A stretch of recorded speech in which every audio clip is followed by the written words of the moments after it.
अस्सलाम वालेकुम students. Last lecture में हमने ऑडिटिंग का इंट्रोडक्शन पढ़ा था।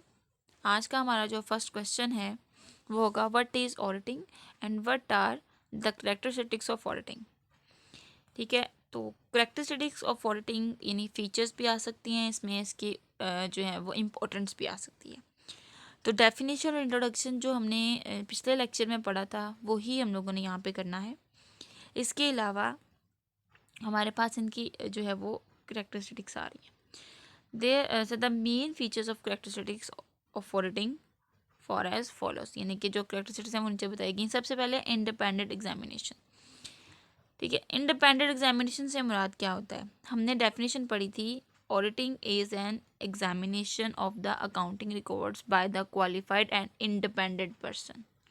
ठीक है, यानी कि यहाँ पे ये बात हुई है कि ऑडिटिंग जो है वो इंडिपेंडेंट पर्सन जो है वो बयान करता है या एग्जामिन करता है अकाउंटिंग रिकॉर्ड्स को। तो इस तरह से हम ये कह सकते हैं कि ये इंडिपेंडेंट एग्जामिनेशन है। मतलब कि ये किसी के अंडर है कि नहीं काम करता, ये किसी की जो है वो फॉलोवर नहीं है, इसने अपना काम खुद करना है एक आज़ाद मेंबर होके। ठीक है, अब यहाँ पे इंडिपेंडेंट एग्जामिनेशन से मुराद के इसका जो परखा जाता है, इसको फ्रीली परखा जाता है, यानी कोई किसी के अंडर काम नहीं करता। ठीक है ना। Audit is concern with the independent and the impartial neutral examination of the books of accounts and the other financial statement.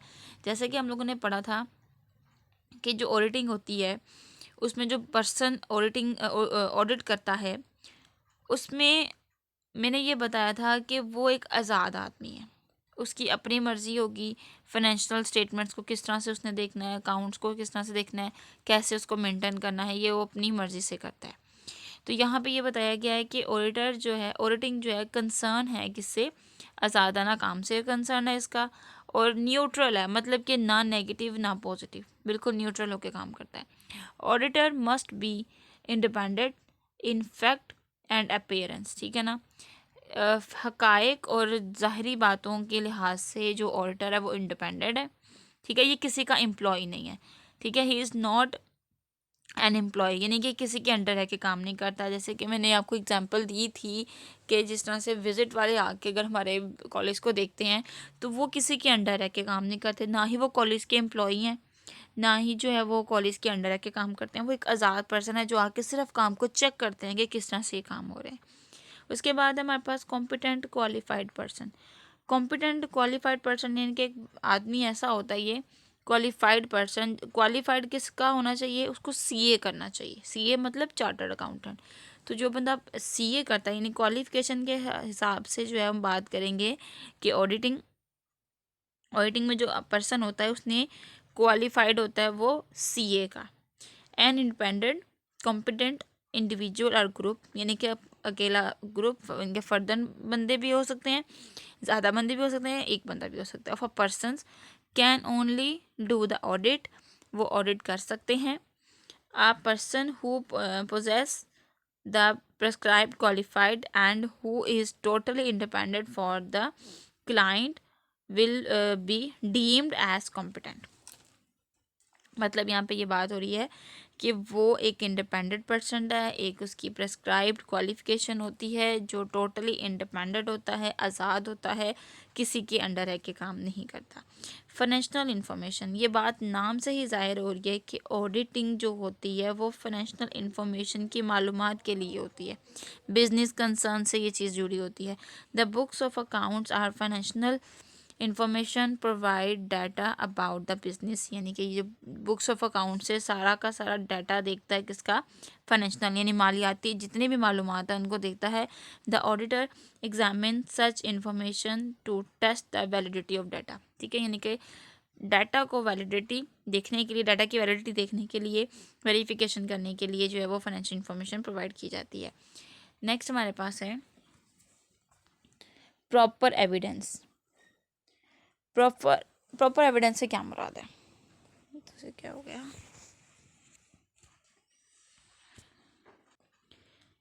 Proper evidence mean the examination of the books of accounts is only possible with the help of the proper evidence. ठीक है, यानी ये काम जो करते हैं मुकम्मल सबूत के साथ करते हैं।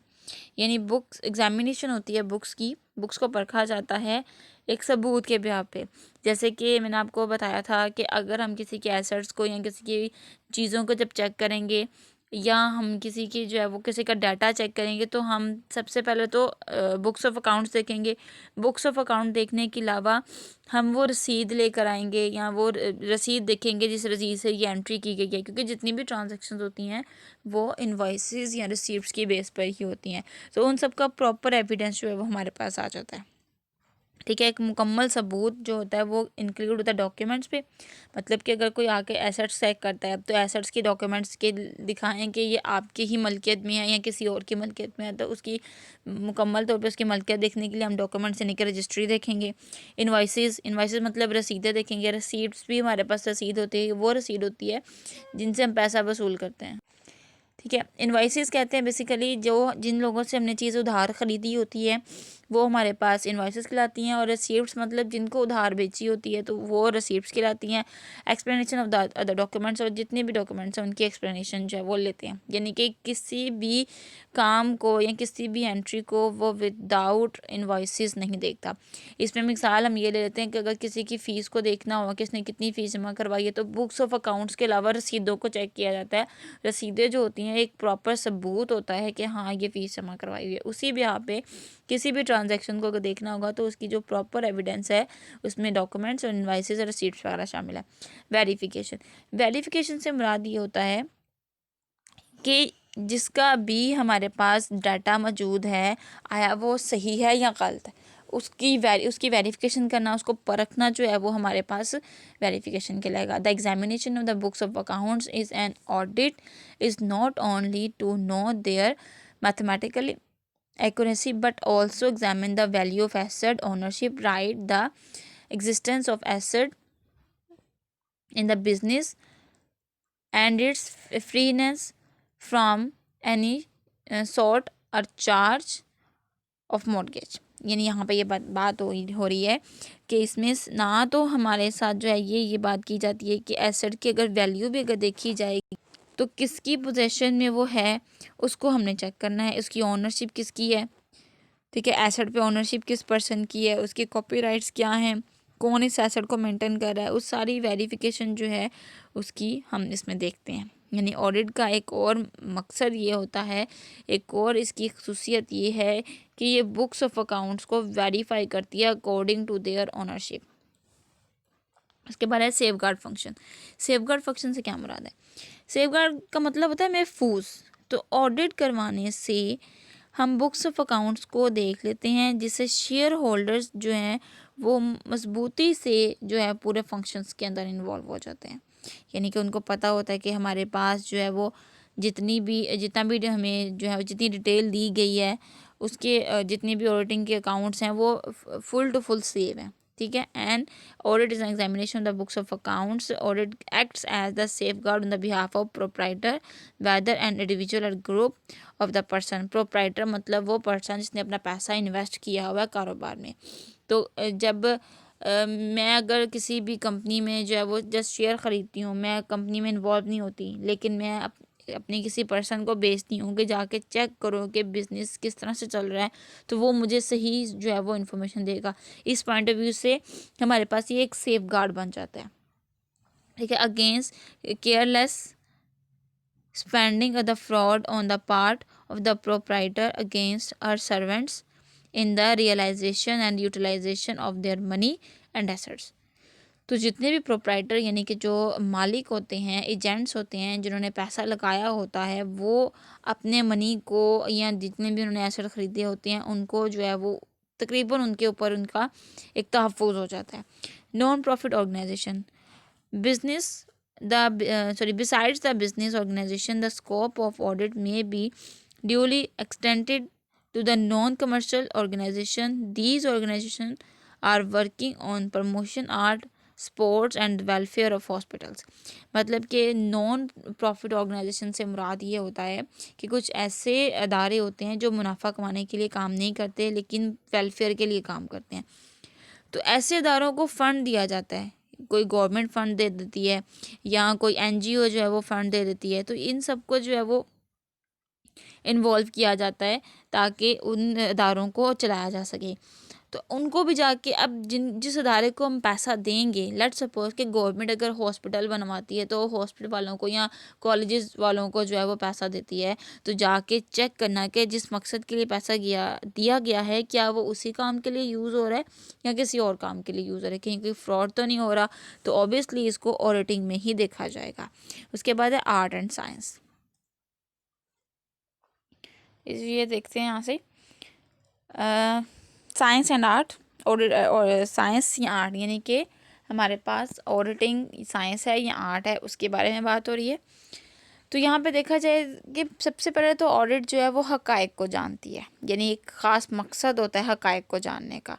एक ऑब्जेक्टिव बनाते हैं अपना कि हमने जो काम करना है एक स्पेसिफिकली किसी के काम को सर अंजाम देने के लिए करना होता है। और आर्ट कहेंगे हम कि ये एक फ़न है, जो भी हमारा ऑब्जेक्टिव है उसको हासिल करने के जो तरीक़ाकार होंगे वो हमारे पास आर्ट के लाएंगे।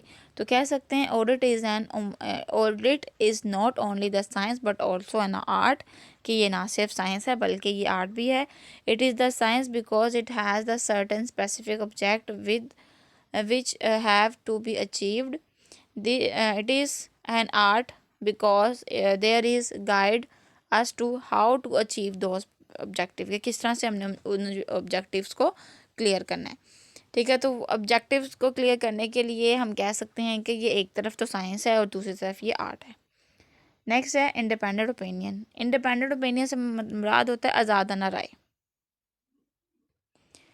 Audit is concern with the express the independent opinion. आज़ादाना राय देता है क्योंकि वो किसी के अंडर है कि या किसी के दबाव में आके कोई जवाब नहीं देता। यानी कि अब जैसे कि हमने एग्जांपल ली थी विज़िटर्स की, अब विज़िटर जो कुछ भी देखेंगे उसको, तो यहाँ पे हम जो है सिर्फ यही देखेंगे कि ये ज़्यादा ना ओपिनियन देता है क्योंकि ये किसी के अंडर रह के काम नहीं करता। ठीक है, ये अपनी मर्ज़ी से जो है वो जो भी फेयर व्यूज़ होते हैं उनकी राय जो है वो देता है और वो बताता है कि जी ये फाइनेंशियल स्टेटमेंट्स हैं और ये आपके बिज़नेस के जो हैं वो हालात हैं, और रूल्स की बिना पे जो है वो हर बात को बयान करता है। उसके बाद है रिव्यू। ऑडिट डील कहाँ चला गया audit deal with review of the accounting record and financial statement to known whether the accounting records are same or given the financial statements। यानी कि यहाँ पे बताया गया है कि ऑडिट जो है वो जितनी भी रिव्यूज़ देता है अकाउंटिंग रिकॉर्ड के बिहाफ पर, जितनी भी फाइनेंशियल स्टेटमेंट्स प्रोवाइड करता है उनको देखता है, उनको दोबारा उनकी दोहराई करता है। तो ऑडिटिंग में जो है वो बेसिकली जो अकाउंटिंग रिकॉर्ड्स हम लोगों ने किए होंगे उनकी जो है वो दोहराई इसमें की जाती है, दोबारा से देखा जाता है। यानी कि सारा का सारा जितना भी अकाउंट होता है वो दोबारा से हम रिव्यू कर लेते हैं, दोबारा देख लेते हैं, दोहराई कर लेते हैं कि हमारी कहीं कोई मिस्टेक तो नहीं हुई। लास्ट है हमारे पास रिपोर्टिंग। रिपोर्टिंग से मुराद ये होता है कि हमने ये बात बयान करनी है कि हमारे पास जो फाइनेंशियल पोजीशन है वो किस तरह की है, आया हमें नुकसान हो रहा है या हमें मुनाफा हो रहा है। तो जैसे हम इनकम स्टेटमेंट बनाते थे, इनकम स्टेटमेंट में हम ये मालूम करते थे और बैलेंस शीट में हम जो है वो बेसिकली अपनी फाइनेंशियल पोजीशन मालूम करते थे कि हमारी माली हालत कैसी है। तो ये सारे हमारे पास ऑडिटिंग की करैक्टरिस्टिक्स हैं। आप लोगों ने इसको याद कर लेना है, कहीं से समझ ना आए तो मुझसे पूछ लीजिएगा। अपना बहुत सारा ख्याल रखिएगा। अल्लाह हाफिज़।